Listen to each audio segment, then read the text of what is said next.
A sword, a more complex and specialized tool, could represent 6 months of income.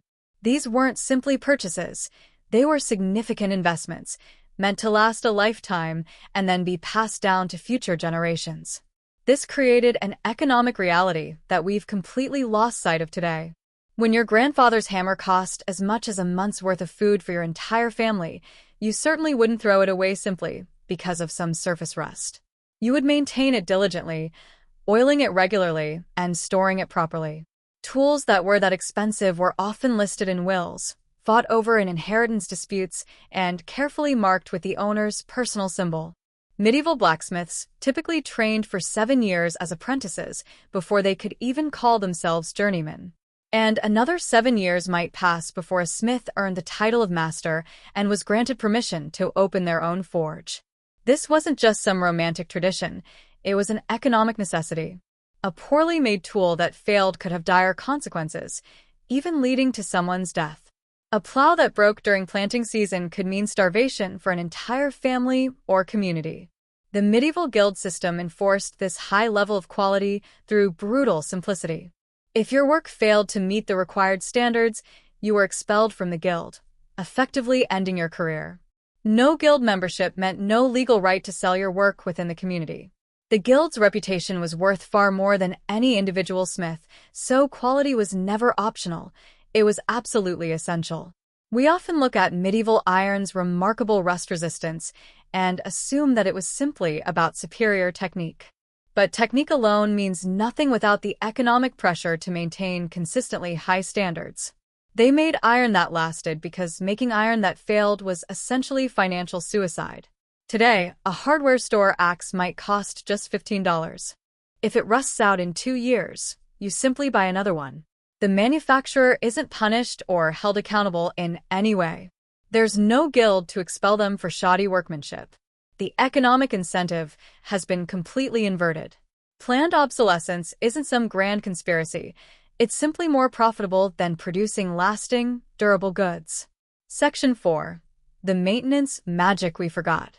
Medieval smiths understood something else that we've largely forgotten in the modern age. Fresh iron needs treatment and care. After forging a tool to its final shape, the smith would perform a process we might call seasoning, although they didn't necessarily use that specific term. The finished piece would be heated until it glowed a dull red, and then rubbed with linseed oil or animal fat while it was still hot. The heat would cause the oil to polymerize, forming a hard, thin coating that bonded to the metal surface. This coating wasn't paint or a superficial layer. It was a molecular layer that effectively sealed the iron from moisture and oxygen. You essentially season a cast iron pan the same way today to protect it from rust and corrosion. However, modern steel tools typically come with nothing. Maybe a thin coat of machine oil that washes off the first time it rains. No one teaches you to season your tools because modern steel is, for the most part, designed to be disposable by design. Medieval iron that was used regularly developed another advantage over time. A dark, stable patina would form on the surface. This wasn't rust in the destructive sense. It was magnetite, a form of iron oxide that is dense and protective. Frequent use kept this patina intact. The oil from human hands, the friction of work, the regular exposure to air without prolonged moisture, all of this helped to maintain a protective surface layer. Tools that were stored dry and used often could easily last for generations. A grandson might inherit his grandfather's hammer, the iron still sound and perfectly usable after decades of service. We've abandoned these practices not because they didn't work, but because they required care, attention, and a long-term perspective. Modern tools are designed to be replaced, not carefully maintained and cherished. You might ask, if medieval iron was so superior in terms of rust resistance, why don't we simply make it that way now? The answer, as with so many things, is economics, not ignorance or a lack of technological capability. A bloomer furnace could produce perhaps 50 pounds of iron per day, at most. A modern blast furnace, on the other hand, can produce thousands of tons of iron per day. The difference isn't just in scale, it's also in control. In a blast furnace, temperatures exceed 1,500 degrees Celsius. The iron melts completely, and slag is skimmed off as liquid waste. The result is molten pig iron with a high carbon content, which then must be refined into steel in a separate process. This process is undeniably fast, efficient, and consistent. However, that consistency comes at a significant cost. You can't control the microscopic distribution of slag stringers in liquid metal. You can't accidentally preserve beneficial phosphorus while selectively removing harmful sulfur. The bloomer process was slow precisely because it operated at the very edge of iron's transformation, in that narrow temperature range where solid-state chemistry could work its magic. We essentially traded that magic for the ability to make 1 billion cheap fence posts per year. Most of those fence posts will likely rust away within a decade, but they're undeniably cheap and readily available. Section 5. The Composite Blade Secret. The bloomer process gave medieval smiths a chaotic mix of materials in every bloom: soft wrought iron, harder steel, and protective slag. A lesser craftsman might see this as a problem or a defect. A true master, however, saw it as a unique opportunity. The skilled smith could effectively read the metal. By striking a piece against a grinding wheel and carefully watching the sparks, he could accurately identify its carbon content. Soft iron throws long, lazy orange sparks. High-carbon steel, in contrast, erupts in brilliant white bursts. Using this sensory knowledge and experience, the smith would carefully sort the bloom. High-carbon pieces were particularly precious and would be carefully reserved to form the cutting edge of a blade. The softer wrought iron, known for its toughness and shock-absorbing properties, would form the body and spine of the blade. These different pieces were then forge-welded together, heated to a white-hot temperature. Their surfaces would begin to liquefy slightly. A few well-placed hammer blows, and they would fuse permanently into a single, cohesive unit. The result was a blade with a hard, durable edge that held its sharpness for a long time, supported by a flexible core that absorbed impacts without shattering. This composite structure, with its hard edge and tough body, wasn't simply a single material trying to be two things at once. It was two distinct materials, each doing what it did best, perfectly complementing each other. Some smiths took this concept even further, creating pattern-welded blades where bars of iron and steel were twisted together before forging. The resulting blades exhibited a beautiful, water-like pattern on the surface, which was both aesthetically pleasing and functionally advantageous. Here's what really matters in terms of rust resistance. Those forge welds created more interfaces, more boundaries where slag stringers could form protective networks. A pattern-welded blade wasn't just exceptionally strong, it was also effectively armored against corrosion from the inside out. Section 6. The Science Behind the Sorcery. Medieval alchemy that actually worked. If you read medieval blacksmithing texts, you'll inevitably come across recipes and formulas that sound like pure witchcraft or superstitious nonsense. Theophilus, a 12th-century German monk, wrote in 1125 that tools are given a harder tempering in the urine of a small red-headed boy than in ordinary water. Other medieval manuscripts prescribed even stranger concoctions, using bizarre ingredients and complex rituals. One recipe called for 1 part white radish, 1 part horseradish, 1 part earthworm castings, and 1 part buck's blood when the buck is in rut. Another recommended clarified honey, fresh urine of a he-goat, alum, borax, olive oil, and salt, all mixed together as the perfect quenching liquid. For centuries, historians largely dismissed these recipes as mere superstition, attributing them to the folklore and mystical thinking of people who simply didn't understand the underlying principles of chemistry. Then modern metallurgists decided to actually test some of these seemingly ridiculous recipes. The results were surprisingly insightful. It turned out that most of the exotic quenchants didn't actually work. Blood, despite its legendary status in sword-making lore, cooled steel far too slowly to harden it properly. Milk was equally useless. The romantic image of a blade quenched in the blood of enemies is, unfortunately, pure fantasy. However, two liquids worked remarkably well: water and urine. Why urine? The answer lies in some fairly prosaic chemistry hiding behind mystical language. Urine contains urea, which breaks down into ammonia and carbon dioxide. But more importantly, it contains salt, sodium chloride, potassium, and other mineral salts. When you plunge red-hot steel into pure water, something problematic happens. A layer of steam forms almost instantly around the metal. This steam envelope acts as insulation, slowing down the cooling rate. If the steel cools too slowly, it won't harden properly. Salt solves this problem. The particulates in salted water, or in urine, disrupt the steam layer before it can fully form. The liquid maintains direct contact with the hot metal, and cooling happens much faster. Hardening is therefore much more likely to succeed. Medieval smiths discovered this through trial and error. They didn't know about steam envelopes or nucleate boiling, but they did know that quenching in urine or in brine produced harder tools than quenching in pure water. So, they wrapped that practical knowledge in mystical language and elaborate rituals.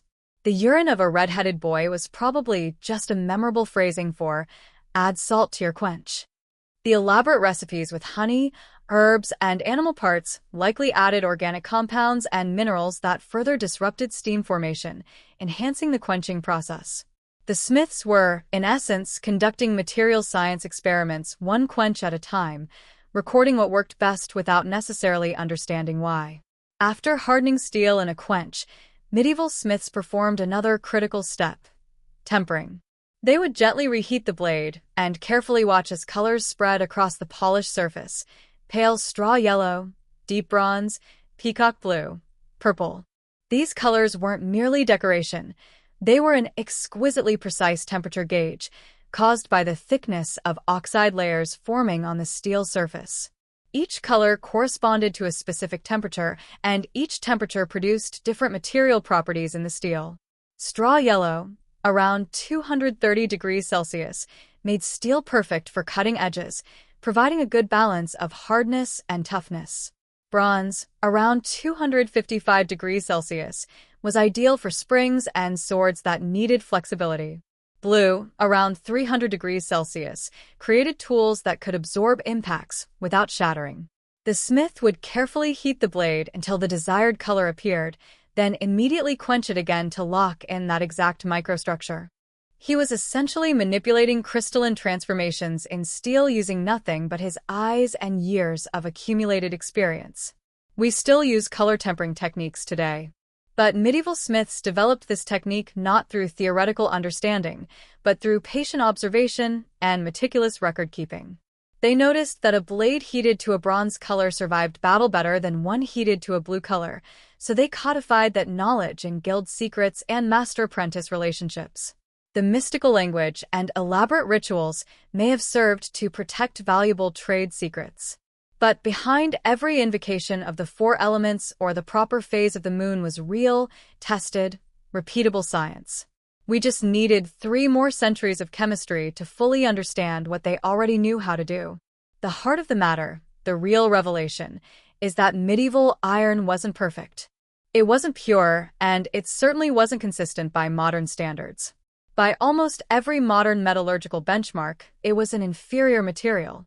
And yet, a knife forged in the year 1300 can still cut effectively today. An axe from 1150 can still split wood with surprising ease. This isn't despite their imperfections, but in many ways because of them.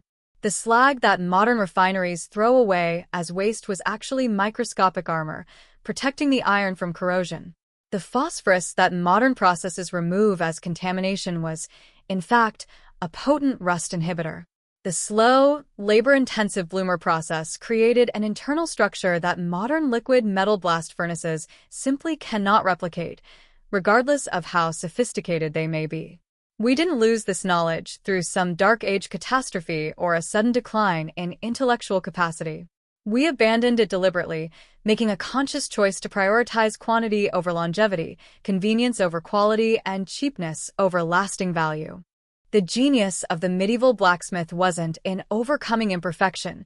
It was in understanding that imperfection, when properly controlled and harnessed, could actually be a source of strength.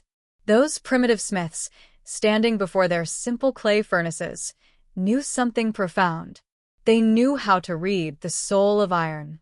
They knew which rocks to gather from the marsh, and they understood that patient, repeated heating and hammering could create something truly special, something that no factory could ever mass produce. They built tools meant to outlive the builder. We build tools meant to be replaced, often after just a few years of use. That's not necessarily progress. It's a choice, a trade-off we've made.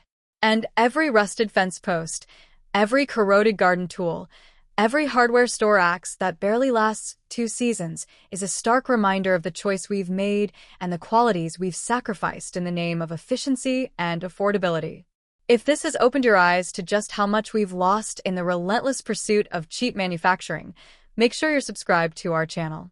We're constantly digging up more forgotten technologies and time-tested techniques that often put modern solutions to shame. Hit that like button if you want to see us tackle more topics like this in the future. What other ancient technologies deserve a closer look? Drop your suggestions in the comments below. And remember, every time you buy a tool, you're essentially voting with your money. You can either buy once, cry once, investing in a quality tool that will last a lifetime, or you can buy cheap, buy twice, and contribute to filling landfills with rust and disposable goods. Thanks for watching. Thanks for watching.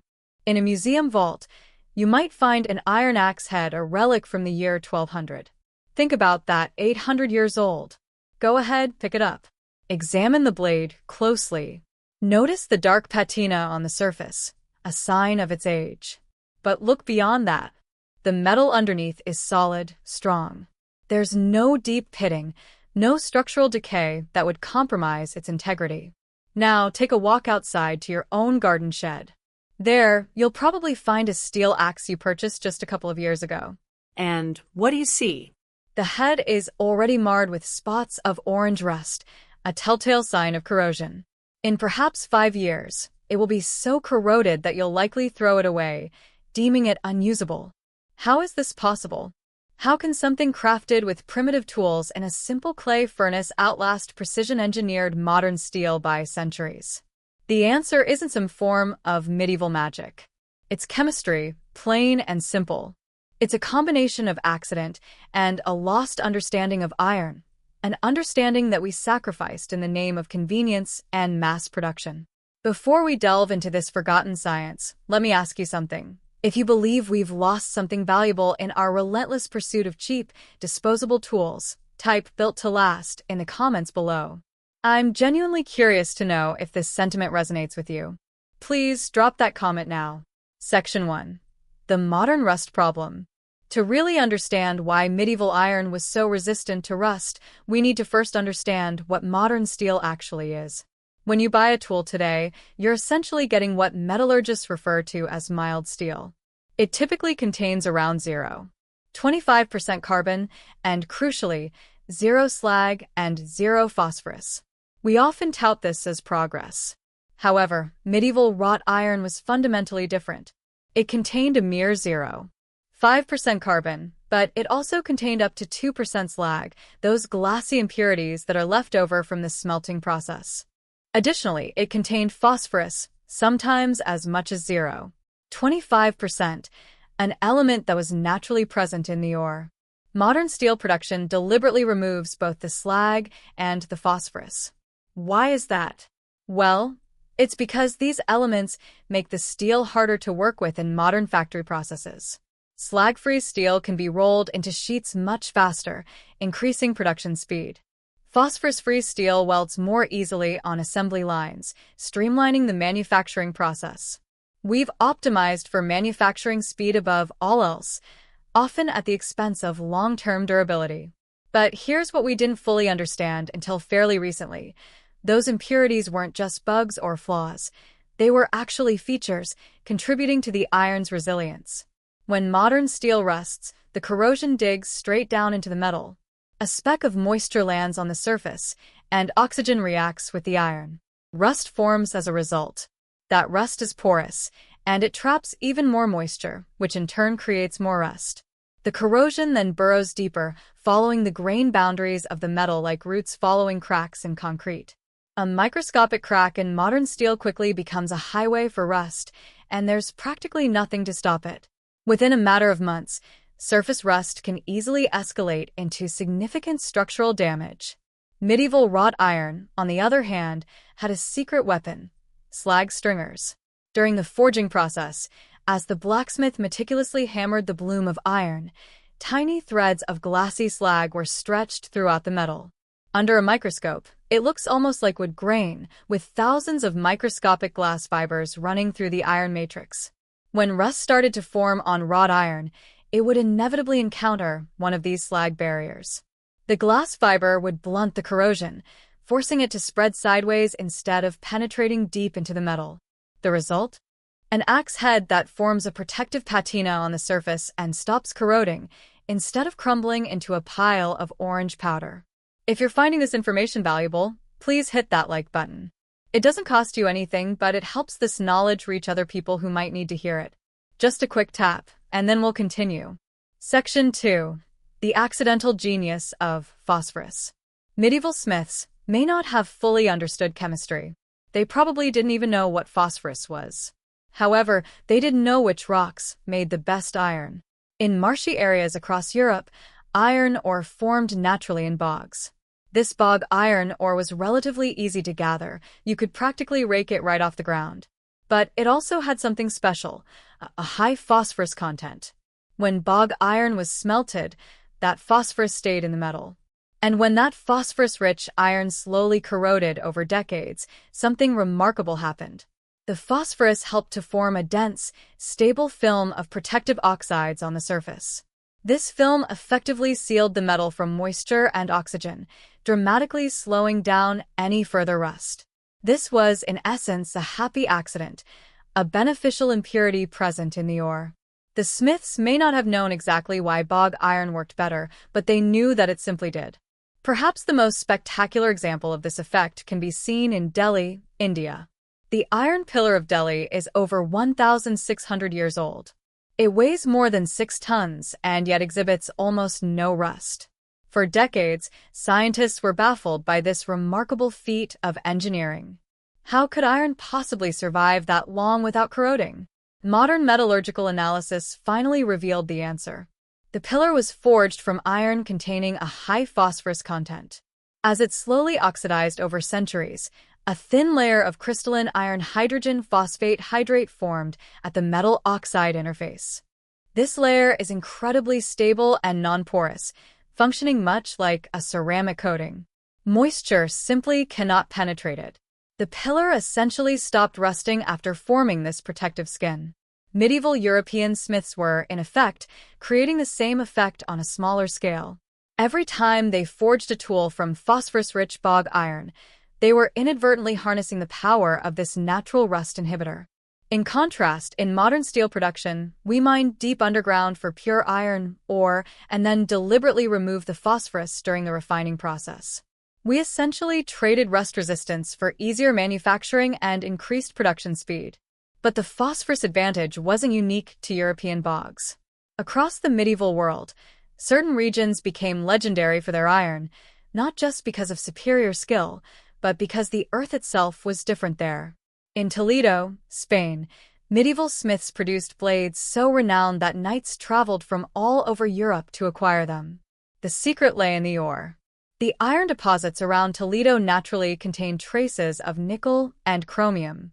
These are elements that we deliberately add to modern stainless steel to improve its corrosion resistance. In Toledo, however, they were simply accidents of geology.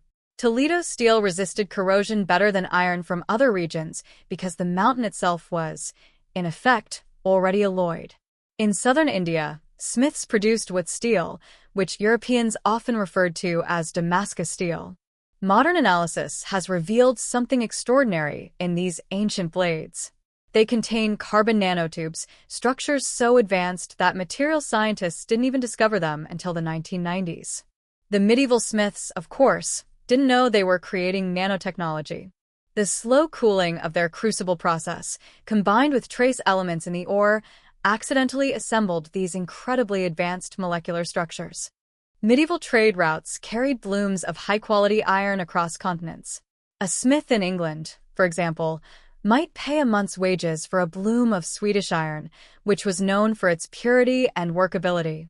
Arabian merchants transported Indian wood cakes to Damascus, where they were forged into legendary blades. The underlying principle was universal. Beneficial impurities from local geology, combined with processes that preserved rather than removed them, created materials with properties that we still struggle to replicate today. We're not necessarily smarter than medieval smiths. We've simply chosen to optimize for different goals, prioritizing speed and efficiency over longevity and durability. Section 3. The bloomer advantage. The technology that created this superior iron was surprisingly simple. The bloomer furnace was essentially a chimney of clay and stone, standing only as tall as a person. Inside, layers of charcoal and iron ore were stacked together. Bellows forced air through pipes at the base to stoke the fire. The key to the process was temperature control, or rather the lack of it. A bloomer operated at roughly 1,200 degrees Celsius. This was hot enough to chemically reduce the ore, but crucially, not hot enough to melt the iron completely. Iron melts at 1,538 degrees Celsius. The bloomer furnace never reached that threshold. What happened instead was a slow, somewhat messy process. As the charcoal burned, it produced carbon monoxide gas. This gas pulled oxygen away from the iron ore, leaving behind particles of pure metallic iron. However, all the rocky impurities in the ore, such as silica and other minerals, did melt. They formed a glassy slag that dripped down through the furnace. The solid iron particles then sank into this molten slag bath, clumping together at the bottom into a spongy mass called a bloom.